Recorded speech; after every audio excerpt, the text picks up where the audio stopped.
Assalamualaikum warahmatullahi wabarakatuh.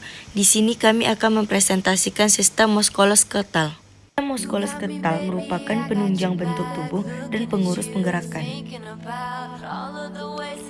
Muskuloskeletal adalah jaringan tulang dan jaringan ikat yang menyusun kurang lebih 25%. Berat badan dan otot menyusun kurang lebih 50%. Sistem ini terdiri dari tulang, sendi, otot rangka, tendon, ligamen, dan jaringan-jaringan khusus. Selanjutnya, anatomi fisiologi sistem muskuloskeletal.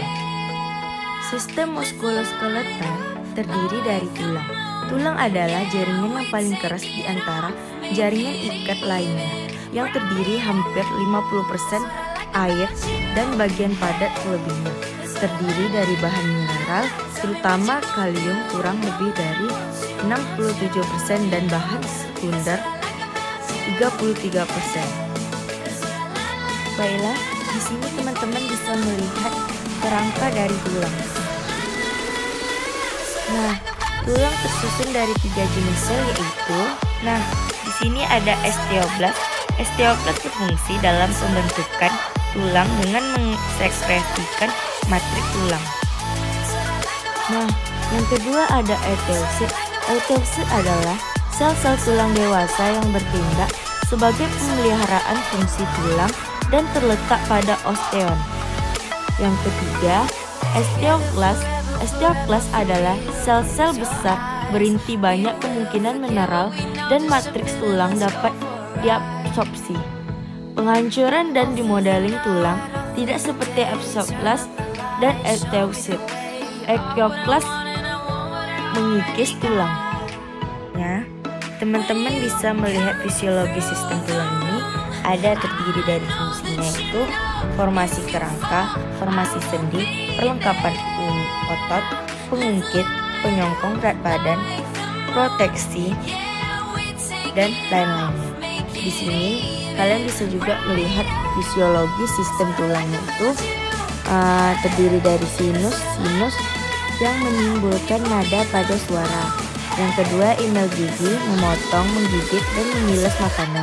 Yang ketiga, tulang kecil telinga, mengkonduksi gelombang suara.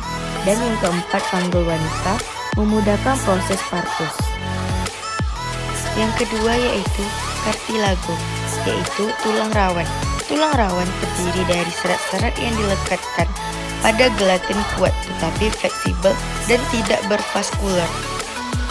Nutrisi melalui proses difusi gel perekat sampai ke kartilago yang berada pada periheadium. Ligamen adalah suatu tersusun serabut yang terdiri dari jaringan ikat, keadaan kenyal, dan fleksibel. Selanjutnya, tendon. Tendon adalah ikatan jaringan fibros yang padat merupakan ujung dari otot yang menempel pada tulang. Dan fascia adalah suatu permukaan jaringan penyambung longgar yang didapatkan langsung di bawah kulit sebagai fascia superficial atau sebagai pembungkus tebal, jaringan penyambung fibros yang membungkus otot, saraf, dan pembuluh darah. Bursae adalah kantong kecil dari jaringan ikat di suatu tempat di mana digunakan di atas bagian yang bergerak, misalnya antara tulang dan kulit, tulang dan tendon, otot-otot. Selanjutnya yaitu persendian. Persendian adalah tempat pertemuan dua atau lebih tulang. Dalam pembentukan rangka tubuh, tulang satu berhubungan dengan tulang lainnya melalui jaringan penyambung yang disebut persendian. Pada persendian terdapat cairan pelumas atau cairan sinovial. Di sini teman-teman bisa melihat gambarnya. Osteoporosis kelainan yang terjadi penurunan massa tulang total. Terdapat perubahan pergantian tulang homotosis. Rakitis adalah pelunakan dan pelemahan tulang pada anak-anak, biasanya karena kekurangan vitamin D yang ekstrem dan berkepanjangan. Selanjutnya yaitu tumor tulang. Tumor tulang atau angioplasma adalah pertumbuhan jaringan baru yang terus-menerus secara cepat dan pertimbangan tidak terkendali. Selanjutnya di sini teman-teman bisa melihat bentuk atau gambar dari tumor tulang.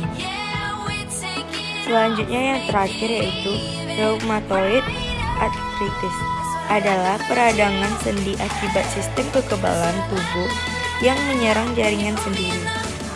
Radang sendi ini menimbulkan keluhan bengkak dan nyeri sendi serta sendi terasa kaku.